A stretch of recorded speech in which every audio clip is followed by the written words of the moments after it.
Internet Ethics with Susan Bland-Medicis. When I think of ethical behaviors, the Internet is not the first medium that comes to mind. In fact, I think the Internet is an ethical desert. In my mind, the Internet is populated by cowards that hide behind keyboards and feel entitled to say anything that pops into their heads without fear or discretion. Not exactly a beacon of enlightenment. How did this Lord of the Flies mentality come to exist? What has led to the outrageous behavior that is never more than a few clicks away? Is it that we are unchallenged?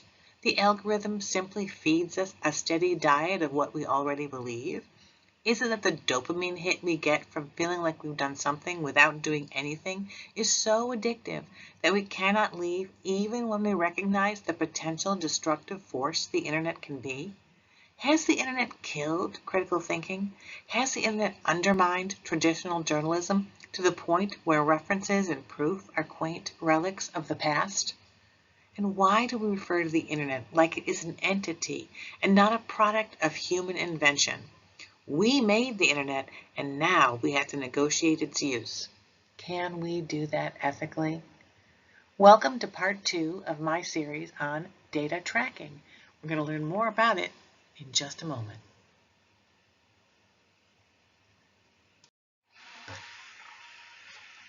Data tracking can end up feeding you a steady diet of what you already believe. Let that sink in for a minute. How can you grow? How can you think something new? How can you change if all you ever have is a yes person or a yes entity like the Internet feeding you what you already believe?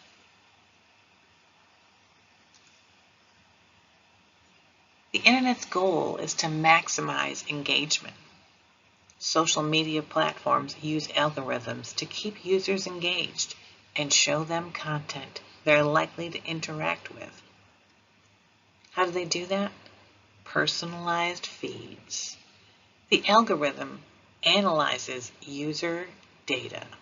It's tracking everything you do, your likes, your shares, your time spent on posts, to determine what content to show you.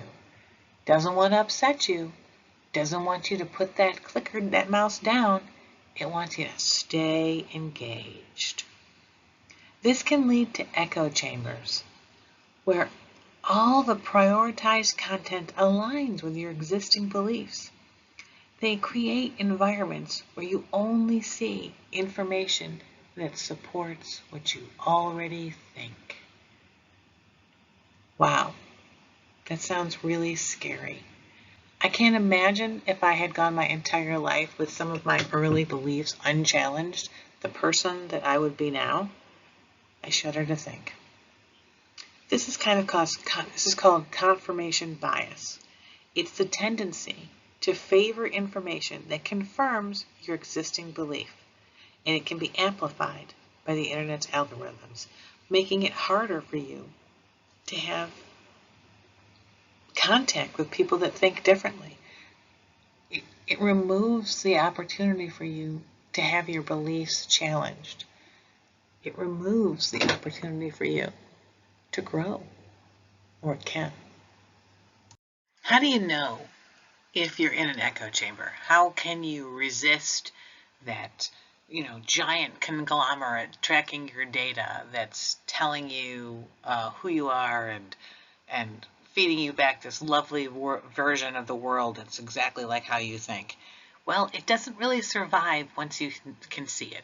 If you know this is happening, it loses a lot of its power. I read a really interesting article by Kelly McMahon, and it was in the Massachusetts Collegian, I believe. Yeah, Massachusetts Daily Collegian. And she talked about auditing your Internet, to see exactly how much confirmation bias is going on there.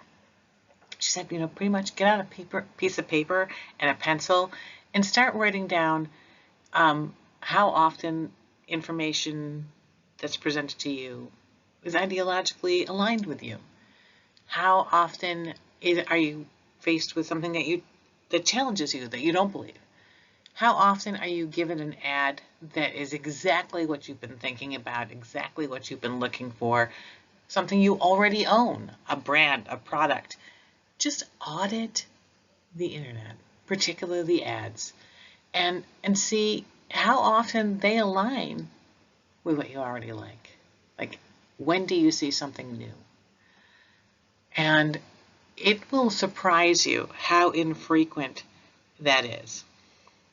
I talk a lot about the algorithm, and the algorithm is really created by data tracking. The internet tracks your data, your uses and likes, and it creates an algorithm for a demographic just like you, your gender, your race, your socioeconomic status, your ideology, and it mirrors back to you what it thinks is going to make you happy and engaged, and to stay engaged and to stay on the internet. So if you audit it, if you get on a piece of paper and you put down, how many times do I see Kate Spade?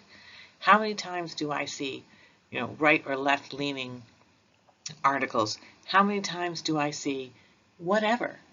And soon you will become aware, I guess, of the matrix.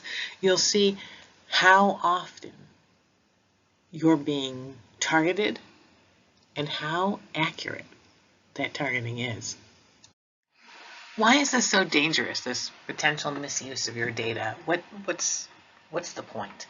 Well, it's dangerous because an entity that does not have your best interest at heart, someone that wants your money, someone that wants your vote, someone that wants your time, has access to a tremendous amount of information about you, and they can therefore craft messages uniquely tailored to you. They know your likes and dislikes, and they can present a message that's true or almost true or close to what you believe in, which will allow you to believe what they're saying. And unless it's challenged, the potential misuse is incredible. There are laws to prevent voter intimidation. There's laws to prevent voter manipulation. There's laws against 2 or more people conspiring to affect your vote. There's absolutely nothing out there from the federal government that says what kind of messages can be presented to you on the internet and if they have to be true or not. As you know, our relationship with traditional journalism has changed fundamentally. There's a lot of skepticism about this. People are out there seeking out their own sources of information because they don't have the same trust or bond that they used to have with traditional journalism. And that opens you up to nefarious actors. And it's real clear that disinformation and false information that's presented is very high quality. They're not telling you something crazy and totally out of left field that you couldn't possibly believe. They're creating messages that are close to the truth, close to what you already believe, close to things you suspect. They're preying on you because they know what you'll believe, because they know what you do believe. And that's how the data is being misused.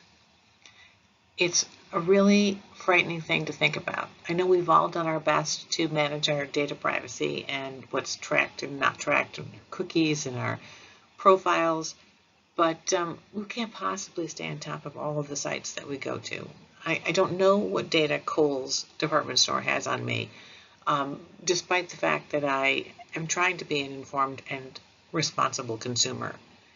And I think that it's time for some legislation to get in there and talk about the privacy of the internet for us, the privacy of our data, and the challenges of maintaining that. I think it has to be regulated, and it has to be done in a pretty transparent and open way, and the penalties have to be pretty severe. These giant corporations cannot get away with selling our personalities, essentially, our likes and dislikes, to just anybody. And I think that's where the potential for real harm comes in. Next time, we're going to talk about what you can do to protect yourself and your internet presence. Here are the articles that I use to put today's podcast together.